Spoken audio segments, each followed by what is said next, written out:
What's up, guys? This is part 2 from the last video, digging the trench. We got our wires, all our new wires. These are the old wires that we're taking out, and we're installing new heads. There's a new head right there. So I'm just getting the swing joint right here. It swings here and it swings there, so you can get the head adjusted the way you need to.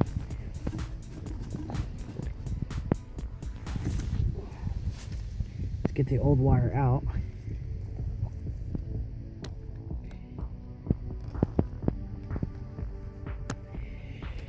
These orange things here, these are grease packs. So that way your little twist nut things, these nuts, are packed in grease and water or moisture or anything doesn't get to them. And yeah, this is just going to be a quick little update video, not to leave anything in a cliffhanger.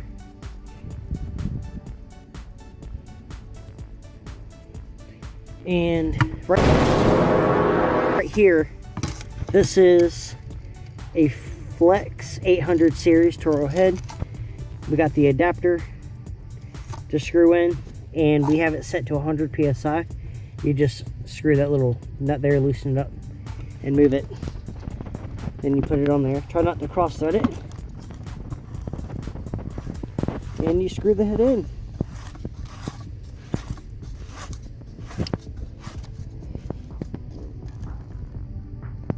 Like that. And then the wires, of course, for the solenoid. You got to make sure that the solenoid is nice and tight.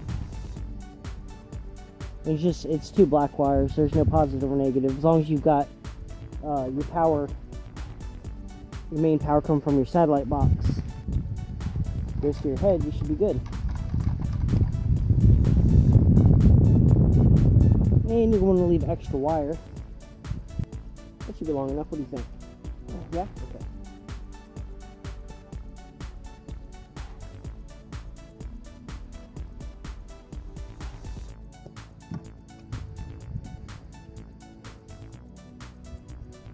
Look at that baby, nice twisted wire, it's all clean. That way 20 years from now, somebody comes back, digs up the head, they're gonna be like, damn, that's some nice wire.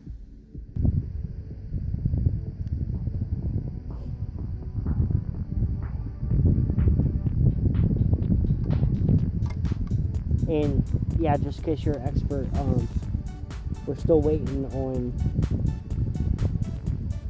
new sets of these, so you're not going to see me put them on in this video, but yes, you absolutely need to put those grease packs on there, because when you go to bury it and water gets to your wires, you're going to have shorts and all that obvious electrical stuff. Not a whole lot of power runs through these to actuate the solenoids, but still, you got to make sure it's done right.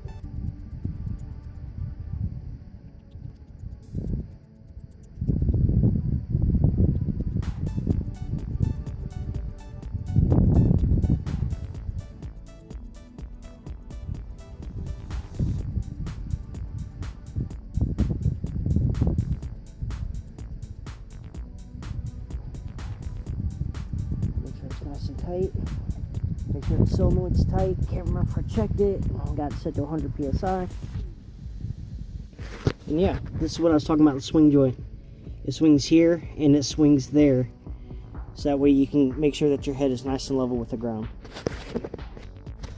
So this is one of the old Rainbird sprinkler heads. And it's being a pain in the ass, because this is an old galvanized pipe. And being a pain, it won't come out. What a butt. This is being a pain in the butt. I'm getting aggravated. I can 3D print. I've got a damn CNC machine. I've got a laser engraver. And a fucking speaker head just kicking my ass. You know, probably can't even see anything anyways.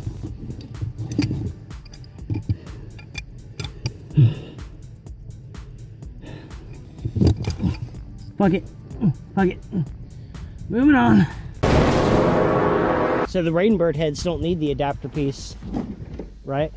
Well, I mean, the Toro don't either, but they come up with a fuse. The This is what I was talking about right here, guys. The little adapter piece. It's got, yeah, like just like you said, open.